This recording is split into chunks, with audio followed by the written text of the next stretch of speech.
Who is Dr. Destroyo? Who is Dr. Destroyo? Who is Dr. Destroyo? Who is Dr. Destroyo? Who is Dr. Who is Dr. Destroyo? Who is Dr. Destroyo? Who is Dr. Destroyo? Who is Dr. Destroyo? I am Dr. Destroyo.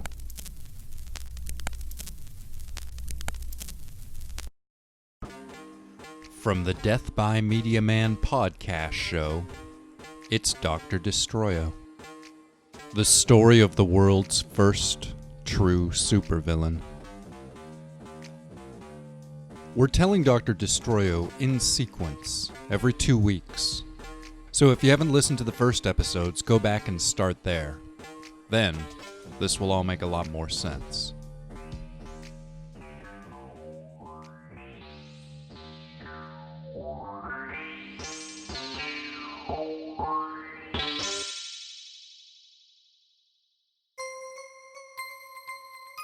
Chapter 51.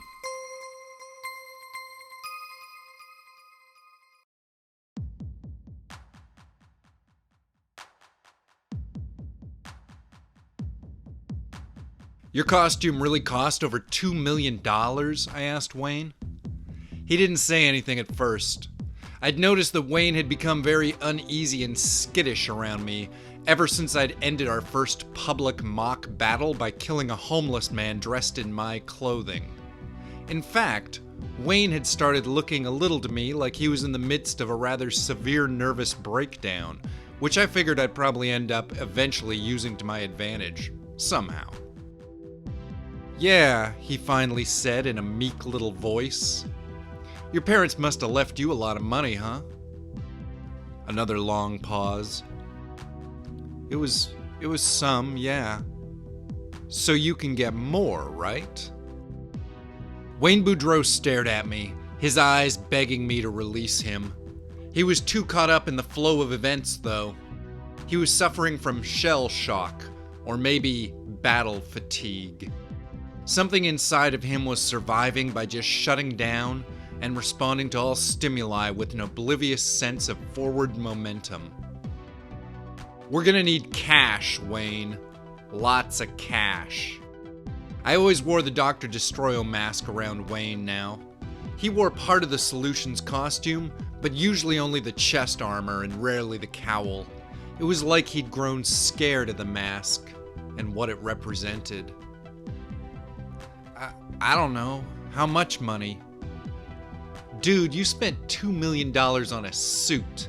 I put myself eye to eye with Wayne so I could level with him. A crime-fighting suit.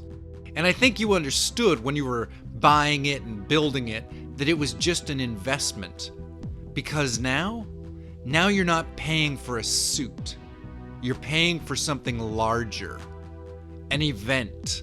A lifestyle. And this is all part of it. It's part of the same package, the same process. It's pieces coming together to magically somehow be more than just the sum of their individual parts. I was babbling bullshit at Wayne and watching him absorb it like a dry sponge set into a bucket of blood.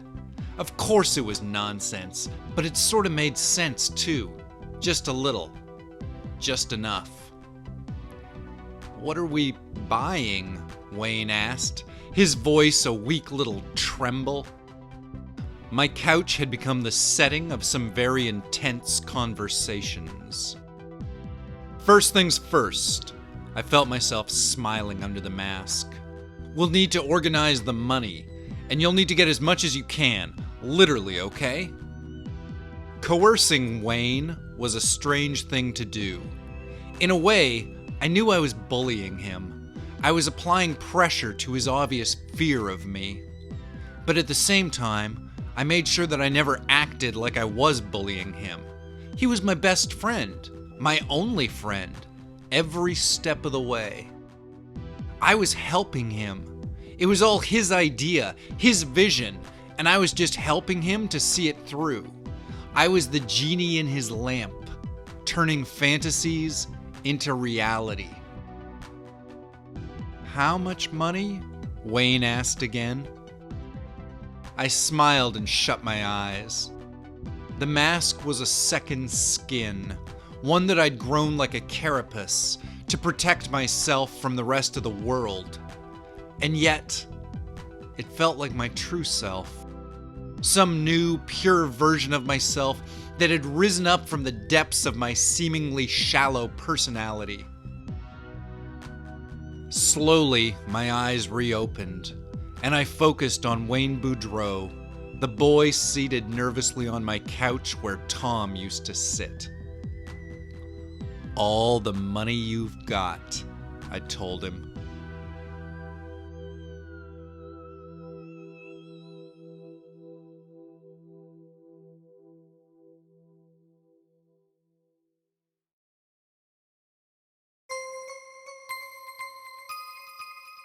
Chapter 52.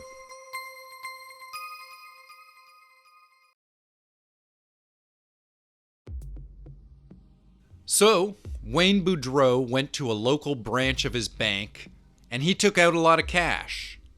And he brought it all back to my apartment. The money came in 2 large duffel bags. I opened up one of the bags and pulled out a tightly wrapped bundle of $100 bills. Wayne Boudreau, being a big muscular guy, didn't struggle with the bags, even though they were obviously quite heavy. But he did look like he'd been crying. "How much is this?" I asked. $1.25 million, said Wayne Boudreau. He sounded like he'd been crying too. But I wasn't really hearing Wayne Boudreau's voice. I just heard the numbers. I didn't even hear them as words. I saw them in my mind as numbers with a dollar sign. $1,250,000. I felt myself go a little weak around the edges. That amount of money was extremely unrealistic. I didn't have a context for it. It was like seeing an ant the size of a car. You had to assume that your perception was wrong. Your brain fights the facts. Imagine you suddenly grew to be 50 feet tall. I haven't become a giant, your mind may insist. It's the room that's shrunk. And maybe, subjectively, it has. Maybe the whole world was just shrinking around me as I grew larger and more impressive with every day that passed. "They give you any hassle at the bank?" "Not really," he sniffled. "It took them a little while to get it all together, and I had to show a lot of ID." I opened up both of the bags and drifted my fingertips over the surface, feeling the rough security patterns that bumped up through the bills, secret money messages written in Braille. I imagined my fingerprints marking the money, making it all mine. "Is this all your money?" I asked him. "Do you have any left?" "I've still got some investments. I can't access it all." Wayne Boudreau stared absent-mindedly at the mess on my coffee table. He was like a little exposed nerve sitting there on the couch. "I'm scared and sad and I want to make the world go away," his brain broadcasted at me as he gazed through the opaque plastic tube of the bong. "That's cool," I told him as I pulled out another bundle of hundreds and thumbed through it. "Money is such a stupid thing. So many people work so hard for it, and yet so many purposeless morons, like Wayne Boudreau, have so much of it. It's like the more of it they have, the less they're actually worth. Like the money absorbs the person's value into itself. The more money you have, the less you actually mean."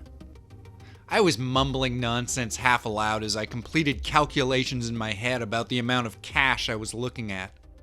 So much fucking money. This should be enough. "So," Wayne Boudreau asked, nervously watching me fondle his inheritance, "what happens next?" "Next, I make another message."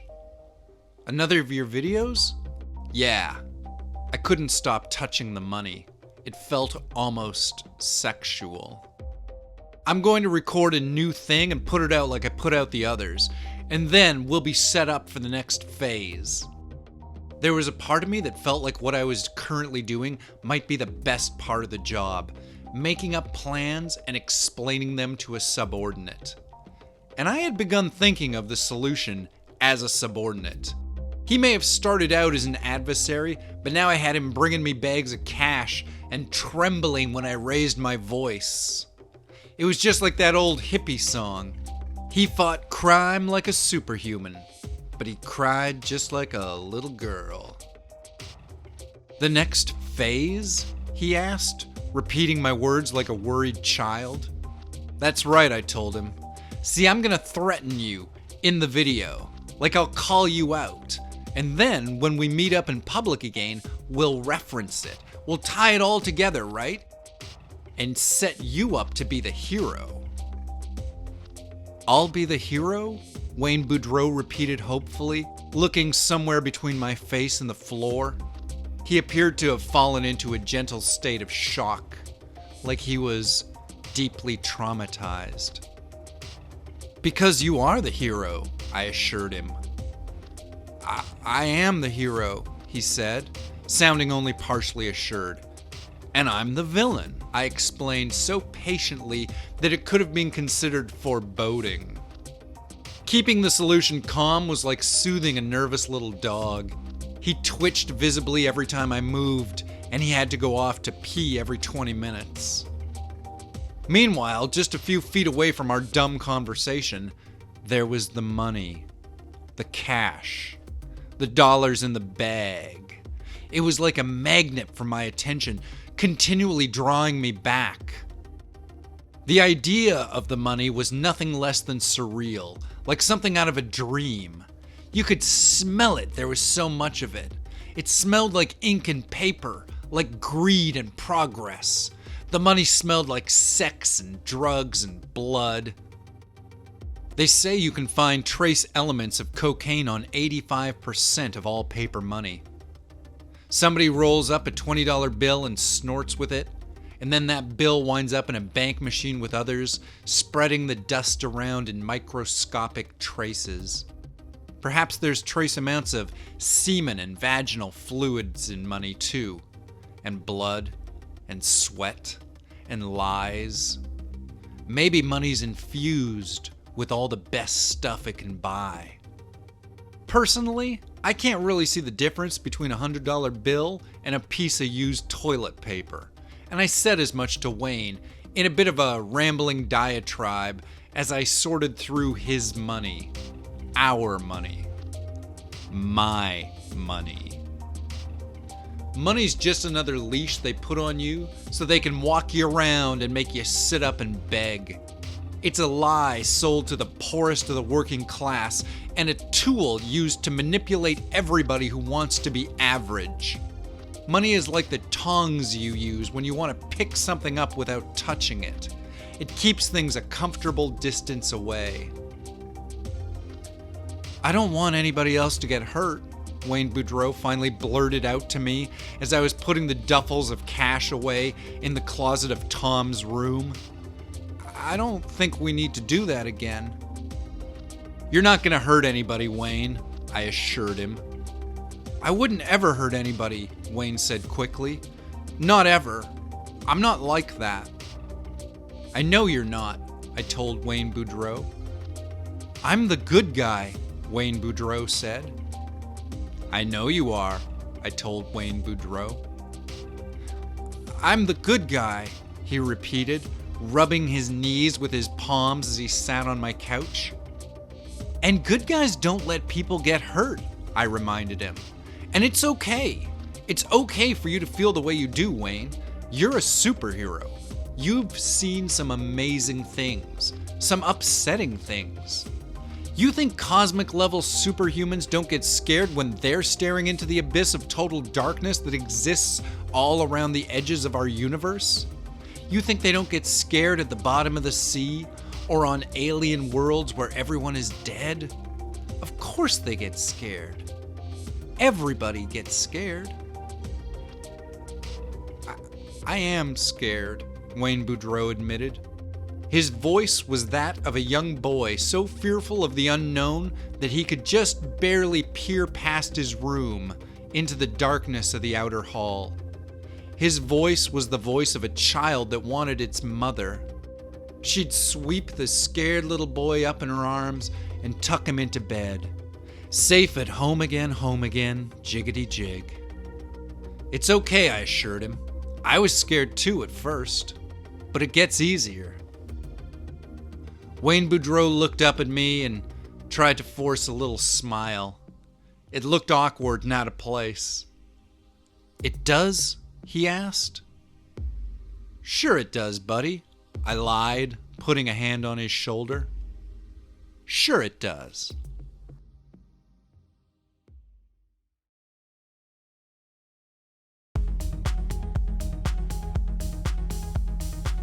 Dr. Destroyo is written and produced by Hank Pattison for the Death by Media Man podcast channel. You can subscribe to the Death by Media Man podcast on iTunes and SoundCloud. If you enjoyed this, please leave us a like or a comment and tell a friend.